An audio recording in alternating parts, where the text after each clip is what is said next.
Hey Star Wars fans, welcome to Fort Mort. So today I've come up with a new idea. I'm going to start posting videos on teams versus teams. So basically I'm going to start out with First Order, and then I'm going to have them going versus the Night Sisters. So if you look out there and you see a lot of these counter lists, and the counter lists are great, they don't tell you exactly how to play those counters. So that's what I'm going to start doing from now on, right? So going forward, you guys will have an idea when you go into your Grand Arena. I'm sure you love your Grand Arena as much as I do. So you have a better understanding of what the characters do, how to handle those situations. I know the other day I had a really tough situation where I had a 108k CLS team that I needed to take out, and I wasn't sure if Revan could handle it or not. I went into Grand Arena and messed around with it a couple of times and felt out what it was. I had to use some crystals to do that, but point being is there's not enough out there on the internet, believe it or not, in this day and age. So I'm going to make it part of my channel to put at least 3 videos a week of different teams versus other teams. And these are for the average Joes, not the whale players. My highest team is 100,000. I average about 75k on my teams. I've got 18 teams overall that are 70k or better, most of them in the 70 or 80 range. So right now I'm going to go ahead and get started. I'm going to have to search real quick, put you on pause, and find a good matchup for my First Order team. So give me just a moment. That's right, that's Mort there. So here we are in the informational war room. So basically I just found a Night Sister team, and we're going to go ahead and take them out.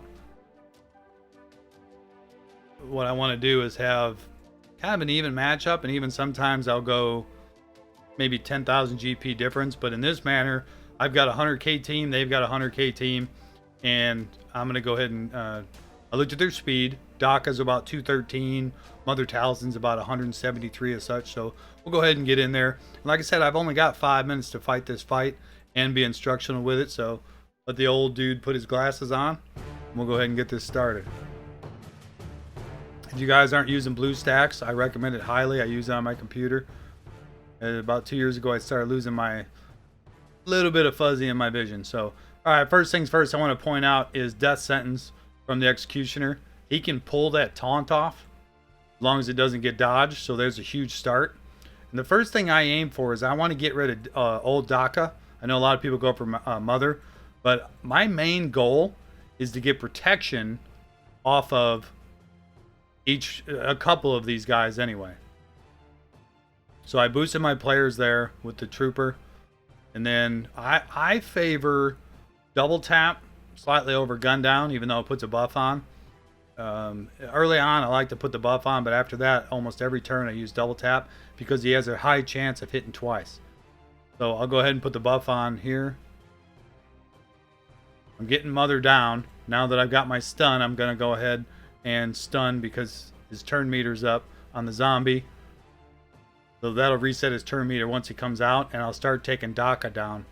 And keep in mind, Asajj, every time you kill one of these guys, Asajj gets a little bit stronger.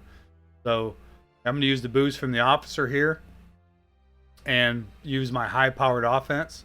Use Executioner.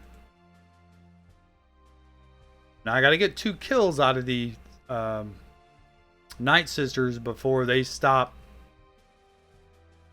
reviving. Sorry, trying to concentrate here. Night Sisters are a pain in the ass, as you guys all know.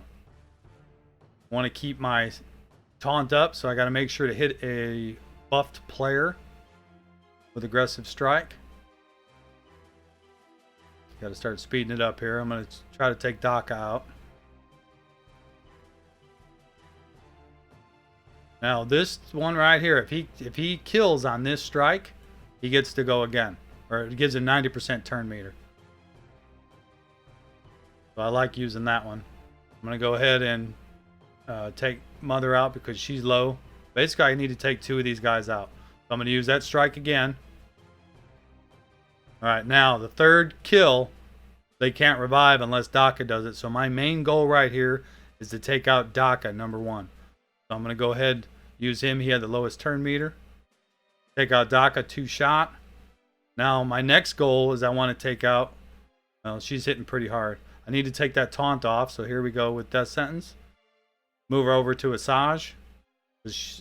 Or Mother, you can use either one. I don't like that she's got a power boost, so I'm going to take that off of her. Keep in mind that his move there, the Death Sentence takes off all buffs. All right, She's gone. Now I really need to focus on Asajj. I'm going to stun the zombie again. Keep him from... Well, doesn't work every time. He taunted again. Alright, Mother's gone. Let's see here. Alright, now I'm going to move back over to Asajj and get rid of her. The other part about Mother Talzin that really makes her a pain is if she uses her third ability and she kills anybody on that strike, she revives everybody. So you do not want that to happen. I'm going to take her out right here. Boom, she's done. I'm going to go ahead and use that strike again just because.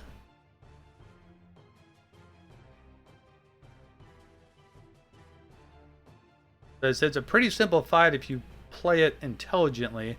The only time you really get in trouble is if Mother Talzin is extremely fast. Alright, as a little bonus footage, I wanted to point out a couple of things. I know there's only 5 minutes to run that, so I'm in a rush to get that video in. But I want to point out some of the abilities that help you during that fight. One thing I noticed, I don't know how because it's not part of my squads, as you'll see right here. My squad is actually including Kylo Ren and not First Order Officer. So in that fight, I used First Order Officer, which actually put me at 96k. So I was actually 4,000 less than what I thought I was. But either way, it doesn't matter. The First Order is a great matchup as long as you use either Phasma, Order, FOO, or Kylo Ren. But I'm going to go through some of these abilities real quick that I didn't get through and give you a better understanding of how they work against the Night Sisters in particular. So aggressive strike, you need to use that to keep taunt up, which is very important with Kylo, as you know. The opponent that you're attacking needs to have a debuff. So if you've got to go out of your way to hit a debuff person, hit them because you need that taunt up on Kylo. Kylo Ren, unmasked, actually about 70% of the Night Sister abilities give him health back, which is great. And he's really hard to kill, especially when there's a group. Everybody knows is a stun. Also keeps up taunt. And then focus rage, basically I only use that when he's really extremely low in life. Kylo Ren, who I didn't use in that particular, outrage is nice because I got him Zeted. He actually gains life back and protection back when you use that ability. Lash out hits everybody, also puts up retribution, which is huge against the Night Sisters. Another reason I really wanted to use him. But First Order TIE Pilot, he's pretty squishy, but he hits really hard. So double tap, deal physical damage to target enemy with a 50% chance to attack again. So he's got a 50% chance to hit again, but I swear it seems like it's about 90%. So that's a great ability. If the second attack scores a critical hit, gain advantage, which is another great ability because then it means he's more likely to crit. Gun down, that basically inflicts offensive down in 2 turns for a critical hit. If First Order TIE Pilot has advantage, also inflict buff immunity and health down for 2 turns. So that can be a good one. Like I said, I apply that one early. After that, I pretty much go with double tap.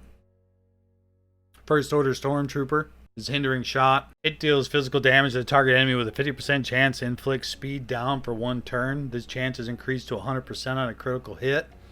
If First Order Stormtrooper has advantage, to dispel all buffs from the target. So it's not a great ability. I mean, it helps out, but it doesn't really affect the Night Sisters a whole lot. The one I do like is he's got Return to Fire. That helps in every battle. So basically, Stormtrooper uses an ability. He has a 50% chance to call a random ally to assist. And then the Order Relentless. Allies gain 25% turn meter and defense up. That's the big one. So the middle ability where he gets the defense up and the turn meter. So that's huge from his standpoint. Everybody wants turn meter, right? Speed. Last but not least, the most important tool to this is the First Order Executioner. As you saw, the RNG really worked in my favor with the Executioner. So his second ability, Death Sentence, and I can't say it enough times, if he takes out an enemy with that strike, he gets that strike again. So he gets, I believe, 90%, 80%, gains 80% turn meter, and the cooldown of this attack is reset. Otherwise, he gains 40% turn meter and 20% max health until he defeats an enemy. So either way, whether he takes one out or not, he still gets a buff. So it's a huge hit. The best part about that ability is that he removes debuffs. Deal physical damage to target enemy, remove 50% turn meter, and dispel all buffs on them. So he, to me, between him and Kylo Ren on mass, is the key to that. But basically, guys, First Order is a great counter to the Night Sisters. Again, the only time you really run into trouble is when Spirit is a real pain in the ass. I don't know what it is about that character, but they hit like a... I ran into one that hit like a truck. Hit harder than Executioner, was taking my guys out left and right. I think it was a hacked account, but I know I struggle with the spirit. But anyway, I appreciate you guys. I hope you appreciate the videos. So please remember to like and subscribe the page on YouTube. And do me a favor, guys. Tell your guildmates about this page. It'd be really appreciated. And thank you, and I hope you have a great day. Shut up and sit down.